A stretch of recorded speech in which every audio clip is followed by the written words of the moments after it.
மனோன்மணி, அதான் மாப்பிள்ளைய புரிஞ்சுக்கிட்டாருல, அப்புறம் எதுக்கு அழுற? இங்க பாரு, எப்படியும் எனக்கு நீயும் மாப்பிள்ளையும் நல்லா இருக்கணும், அது ஒண்ணுதான் எனக்கு வேணும். ஆனா ஒண்ணு மாப்பிள்ள, அந்த கீர்த்தி இருக்கிற இடத்துல புல்லு கூட முளைக்காது. அப்பேற்பட்ட இடத்துல இந்த மாதிரி நல்ல மனுஷங்க இருக்கிறது நமக்கு தான் ஆபத்து. சீக்கிரமே நீங்க 2 பேரும் அந்த இடத்தை விட்டு வந்துடணும். அப்பதான் உங்க வாழ்க்கைக்கு விமோச்சனம் கிடைக்கும்.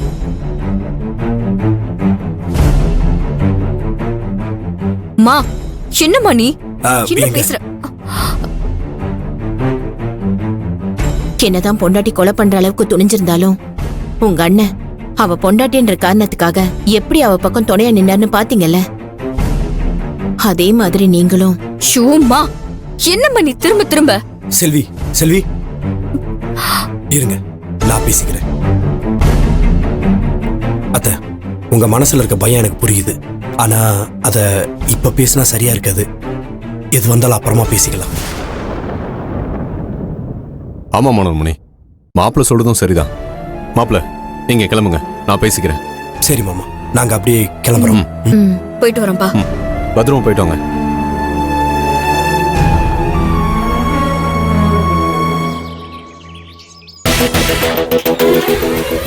போ போ போ.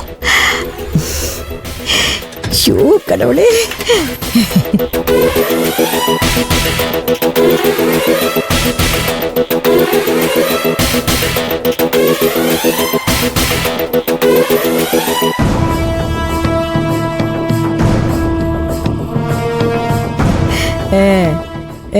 எப்படி இருக்கு?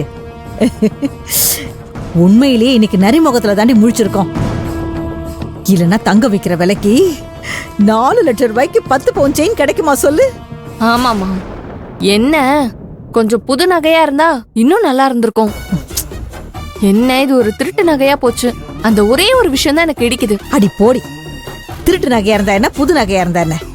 இது தங்கம்டி, தங்கம். இன்னைக்கு தேதிக்கு 10 சவரம் நகை எவ்வளவு விலை தெரியுமா? நாளைக்கே நாம இதை வித்தா கூட 20 லட்சம் தேருண்டி. நீ சொல்றதெல்லாம் சரிதாம்மா, ஆனா இந்த விஷயத்துல உன்னை கவனிச்சியா? என்னடி? நாம எடுத்தது செல்வியோட பணத்தை தான். அந்த பணத்தை வச்சு நம்ம நகை வாங்கலான்னு போகும்போது அது எப்படி டபுளா கொடுத்துருக்கு பாரு. செல்வி நிஜமாவே கைராசிக்காரிதாம்மா. ஏய், இப்ப எதுக்கு அவ புராணம் பாடிக்கிட்டு இருக்க? ஏமா, இப்ப எதுக்கு நீ இவ்ளோ டென்ஷன் ஆகுற? பின்ன என்னடி, அவளை பெருமையா பேசினாலும் சரி, கேவலமா பேசினாலும் சரி, எனக்கு ஒரே அலர்ஜியா இருக்கு. இனிமே என்கிட்ட வந்து அவளை பத்தி பெருமையா பேசுறத நிறுத்திக்க. சரி விடு, நான் பேசலமா. 10 சவரம் தங்க சங்கிலி கையில இருக்கு.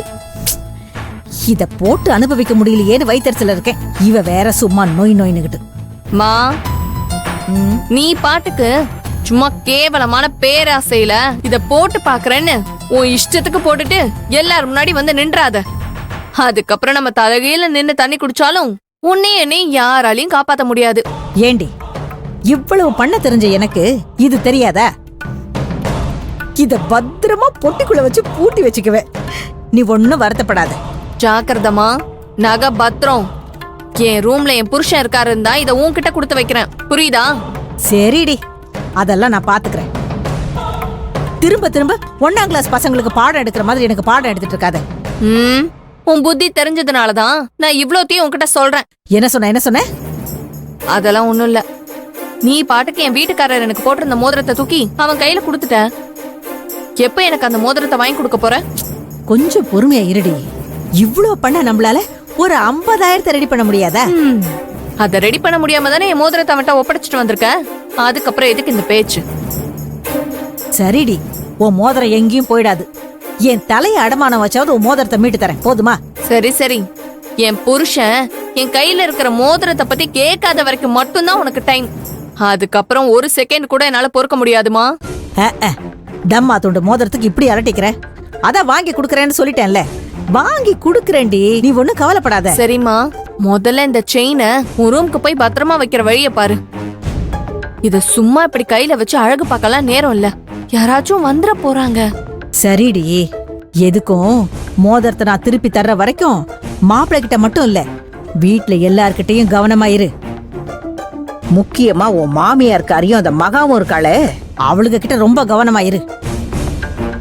அவளுங்க பாட்டுக்கு உன் விரல பார்த்ததும் மோதிரத்தை காணோம்னு தெரிஞ்சுக்க போறாளுங்க. சரிம்மா, நான் பாத்துக்கிறேன். நீ ஃபர்ஸ்ட் இதை போய் பத்திரமா வை. ம் ம்.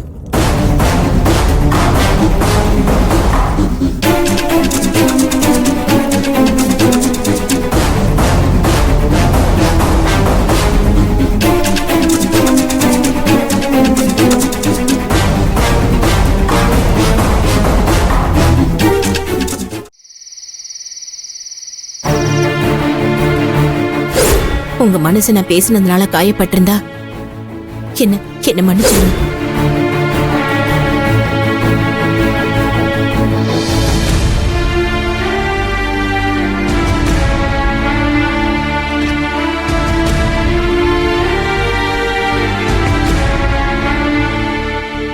என்ன வேலு, என்ன யோசனையா இருக்கீங்க? ஒன்றும் இல்லைங்க, காலையில் உங்கள் வீட்டில் நடந்ததை பற்றி தான் யோசிச்சுட்டு இருந்தேன். எனக்கும் அதை பத்தி தான் யோசனையா இருக்கு வேலு. இத்தனை வருஷத்துல எங்க வீட்ல இந்த மாதிரி ஒரு சம்பவம் யாருக்குமே நடந்ததில்ல. திடீர்னு திருட வந்து அம்மா கழுத்துல உள்ள செயினை அறுத்துட்டு போயிட்டதை நினைச்சா ரொம்ப வருத்தமா இருக்கு.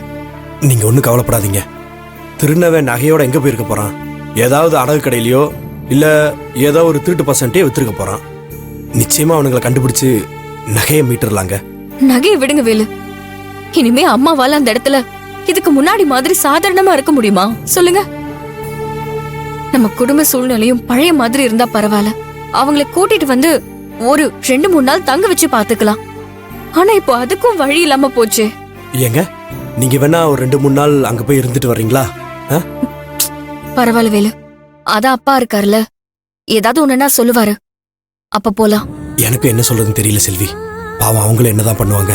நகை பிரச்சனை ஒரு பக்கம் இருந்தாலும் இந்த பக்கம் நம்மளுடைய பிரச்சனை. ஒரு தாயா உங்களை பத்தி யோசிக்கிறதா இல்ல நேத்து வந்த மாப்பிள்ளைய பத்தியும் என் குடும்பத்தை பத்தியும் யோசிக்கிறதான்னு நடுவுல கிடந்து அல்லாடிக்கிட்டு இருக்காங்க. உண்மைதான் வேலு. நேத்து ஹோட்டல் உங்ககிட்ட பேசினது கூட மனச கல்லாக்கிக்கிட்டு தான் அவங்க அத்தனையும் பேசியிருக்காங்க. அதான் இப்ப மனசு கேட்காம இப்ப மன்னிப்பு கேட்டும் இன்னும் அதே குற்ற உணர்ச்சியோட இருக்காங்க. என்னமோங்க, இந்த கடவுள் ஏன் நல்லவங்களை மட்டும் இப்படி சோதிக்கிறான்னு எனக்கு புரிஞ்சிக்கவே முடியல. தப்பு செஞ்சவன் தைரியமா தப்ப செஞ்சுட்டு சாதாரணமா சுத்திட்டு இருக்கும்போது தப்பே செய்யாதவங்க மட்டும் எல்லா தண்டனையும் அனுபவிக்கணும்னு ஏன் தான் அந்த ஆண்டவன் நிர்ணயிச்சு வச்சிருக்கானோ எனக்கு ஒண்ணுமே புரிய மாட்டேங்குது. இந்த கேள்விக்கு மட்டும் பதில் தெரிஞ்சா வாழ்க்கை ரொம்பவே ஈஸி ஆயிடும். ஆனா வாழ்க்கை ரொம்ப சுவாரஸ்யம் இல்லாம போயிடும்ல. அதனாலதான் கடவுள் எல்லா வாழ்க்கைக்கும் ஒரு முடிச்சுக்குள்ள வச்சிருக்காரு. என்னமோங்க வேலு, நீங்க ஒண்ணு கவனிச்சீங்களா? அம்மா என்னதான் மனசு மாறி பேசினாலும் அவங்க மனசுக்குள்ள